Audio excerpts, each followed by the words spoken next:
Si vous avez déjà observé de près un texte hébraïque sacré, vous avez peut-être remarqué un détail fascinant, de toutes petites couronnes qu'on appelle les tagim qui coiffent certaines lettres. D'où viennent-elles? À quoi servent-elles? Eh bien, c'est le mystère que l'on va percer ensemble aujourd'hui. La question a l'air toute simple, mais la réponse, elle, nous emmène dans des profondeurs assez incroyables. En voyant ces petites marques sur un rouleau de la Torah, la première idée qui vient à l'esprit, c'est que ce sont de jolies fioritures, une décoration de scribe, n'est-ce pas? Mais et si ça n'était pas du tout ça?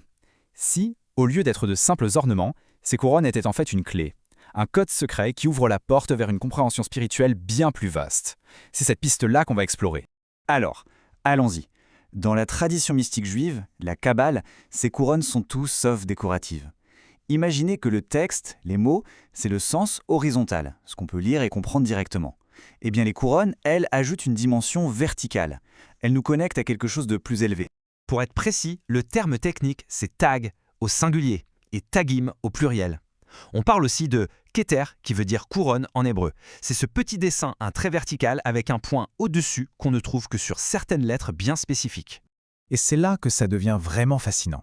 Leur emplacement n'a rien d'aléatoire, loin de là. C'est un véritable système, un code spirituel qui obéit à des règles très précises. On a d'abord un groupe de 7 lettres qui peuvent porter non pas une, mais 3 couronnes. Ces lettres-là, on va le voir, ont un statut spécial, une sorte de puissance d'action qui leur est propre. Et puis, on a un deuxième groupe de 6 lettres qui, elles, ne reçoivent qu'un seul et unique tag. Gardez bien en tête cette différence, 3 couronnes d'un côté, une seule de l'autre. C'est vraiment la clé pour comprendre tout le système. Pour que tout ça devienne concret, rien de tel qu'un exemple. On va se pencher sur un verset très célèbre du livre des Proverbes. Ce verset va nous servir de pierre de rosette, si vous voulez, pour déchiffrer le message caché des tagim. Voilà le verset. Dans sa traduction française, c'est un conseil moral très fort sur l'importance de la maîtrise de soi. C'est une sagesse universelle, on la comprend tout de suite. Et maintenant, regardons le texte original en hébreu. Au premier coup d'œil, ce sont les mêmes mots, mais observez bien ce qui se passe quand les tagim apparaissent. Le texte se transforme sous nos yeux.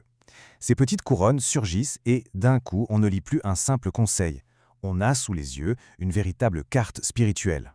Alors, regardons où ces couronnes atterrissent, c'est ça le plus important. On voit que 4 lettres dans ce verset reçoivent 3 tagim. Et 2 autres lettres n'en reçoivent qu'un seul. Chaque placement est intentionnel, chaque couronne a quelque chose à nous dire. C'est la base de notre décryptage. Et c'est là que tout bascule. Sans les tagim, on a un excellent conseil de vie, de développement personnel. Avec les tagim, ce même conseil devient une instruction métaphysique, une clé pour se connecter au divin. La maîtrise de soi, ce n'est plus juste une discipline, c'est une voie d'élévation. Alors, entrons dans le détail pour voir comment ça marche. On va voir comment le nombre de couronnes et leur emplacement dessinent une véritable stratégie pour la plus grande des conquêtes, celle qu'on mène contre soi-même. D'abord, que symbolisent ces 3 tagim? On les décrit souvent comme des antennes spirituelles, capables de capter une énergie supérieure. On les compare aussi à des eiyin, c'est-à-dire des armes. Ça veut dire que les lettres qui les portent sont armées. Elles ont un énorme potentiel d'action et de transformation. Prenons le premier exemple, la lettre tit. Sa prononciation est importante, elle se prononce comme le mot tête. On la trouve dans le mot tov, qui veut dire le bien.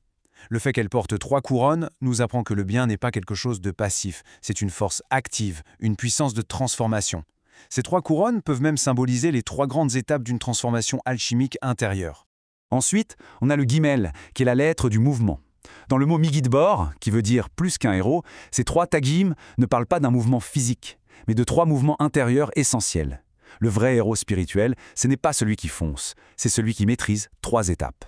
D'abord se retenir, ensuite se maîtriser pour enfin pouvoir se transformer. Autour de la lettre shin, dans le mot moshel. Là aussi, attention à la prononciation, c'est comme mo-sel. Le shin, c'est le symbole du feu. Ces 3 couronnes, ce sont donc 3 feux intérieurs qu'il faut apprendre à maîtriser pour dominer son esprit. Le feu de l'ego, le feu du désir et le feu de la colère. Devenir maître de soi, c'est devenir le maître de son propre feu. Et enfin, dernière lettre à 3 couronnes, le Ain, dans le mot Ir, la ville. Ain, ça veut dire l'œil ou la source. Les 3 tagim ici nous parlent d'une triple vision spirituelle. Celui qui se domine ne voit plus seulement le monde extérieur. Il développe une vision juste et profonde des 3 niveaux de son être, son corps, son âme et son esprit. Bon, et le tag unique alors? Qu'est-ce qu'il vient nous dire? Eh bien, si les 3 tagim représentent une force active, multiple, le tag unique, lui, symbolise la convergence, l'unification. Il désigne soit une porte d'accès unique, soit le cœur même d'une réalité. Et là, regardez comme c'est beau, on retrouve le tag unique sur la lettre bet dans le mot tov, le bien.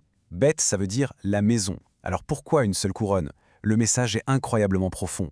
Il n'existe qu'une seule et unique maison pour accueillir le bien, un seul réceptacle possible. Et ce réceptacle, c'est un cœur unifié, un cœur qui n'est pas divisé. Et pour finir, le Dalet, qui veut dire la porte, dans le mot miloked, celui qui conquiert. Le verset met en opposition celui qui conquiert une ville et celui qui se domine. Le tag gynique unique sur cette porte est l'indice final. Il nous dit « Arrête de chercher les 1000 portes de la ville extérieure. Il n'y a qu'une seule porte qui compte vraiment, la grande porte de ta propre transformation intérieure. » En assemblant toutes les pièces de ce puzzle, le message devient limpide, presque éblouissant. En dessinant ces couronnes, le scribe a voulu insister sur la dimension royale du combat spirituel. Voilà qui résume parfaitement la différence. La lecture horizontale, sans les couronnes, nous donne une sagesse précieuse. Mais la lecture verticale, celle qui inclut les tagim, nous révèle que la maîtrise de soi n'est pas juste une vertu. C'est un acte royal. C'est s'emparer de l'énergie de Keter, la couronne, et se couronner soi-même de l'intérieur. Ce qui nous laisse avec cette question, celle que le verset pose depuis toujours, mais que les couronnes secrètes des lettres rendent encore plus puissantes. Au fond, quelle est la plus grande des conquêtes? Est-ce celle d'une ville, d'un royaume extérieur, ou celle de soi-même? La réponse finalement est peut-être déjà écrite.